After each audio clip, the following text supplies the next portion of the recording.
தர்பூசணி தர்பூசணி ஐயா வாங்க அம்மா வாங்க தர்பூசணி தர்பூசணி நான் எவனும் வர மாட்டான். டேய் நாயே காய் வாங்கிக்கான். இது தர்பூசணி வாங்கினா சம்மர் சேலிங் உடம்புக்கு கூலிங் மூளைக்கு கேடு உடம்புல சூடு எது வந்தாலும் உடனே குறைக்கும். சரி எவ்வளவு காய? 1 100 ரூபாய் 2 30 ரூபா. இது 1 100 ரூபாய் 2 30 ரூபாவா? நல்லா ஆஃபர் இருக்குது.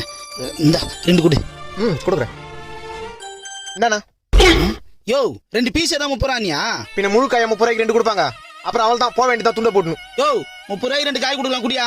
30 ரூபாய்க்கா? நோ நான் உன் சொல்ற நல்லா கேளு. என்ன முட்டையில இருந்தா கோழி வருது, கொட்டையில இருந்தா தர்பூசணி வருது. கோயில இருந்து வர முட்டையை இப்ப 3 ரூபாய்க்கு தர மாட்டான். நான் இப்ப கொட்டையில இருந்து வந்த தர்பூசணி 30 ரூபாய்க்கு கொடுப்பேன். இது அப்ப காசு கொடு, நான் கிளம்புறேன். நோ இது அயோத்தியில விளைஞ்ச ஆபத்தான தர்பூசணி. வர வரைக்கும் வந்துட்டு காசு கொடுத்து வாங்காம போனா கொஞ்ச நாள்ல உடம்பெல்லாம் நோவாயிடும், போக போக சங்கடம் இல்லாத சாவாயிடும். என்னப்பா சொல்ற? ஆமா இந்தப்பா நான் நம்பிட்டேன். இந்த ஒண்ணு கொடு.